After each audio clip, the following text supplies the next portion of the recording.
বর্তমান সময়ে ভয়ঙ্কর পেসারদের মধ্যে অন্যতম নিউজিল্যান্ডের ট্রেন্ট বোল্ট।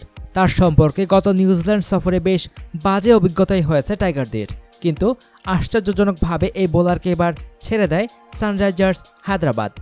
শেষ পর্যন্ত 5 কোটি রুপিতে দশম আইপিএলে বোল্টকে কিনে নেয় Kolkata night Riders.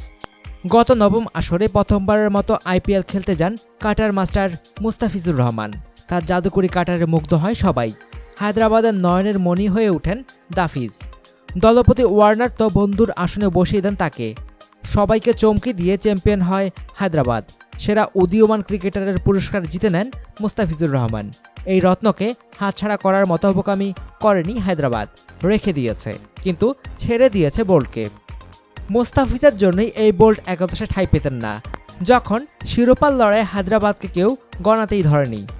Cutter master মুস্তাফিজের ভেলকিতে একের পর এক ম্যাচ জিততে থাকে হায়দ্রাবাদ। 16 ম্যাচে 17 উইকেট নেন মুস্তাফিজ, তাই মুস্তাফিজকে সরানোর কোনো প্রশ্নই ছিল না। 8 ম্যাচে 10 উইকেট নিয়ে সরে যেতে হয় বোল্টকে।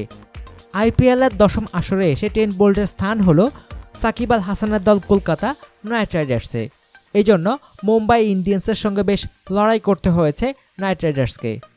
বোল্ট ছাড়াও ইংল্যান্ডের অলরাউন্ডার ক্রিস অক্সকে 4.2 কোটি রুপি দিয়ে কিনেছে কলকাতা।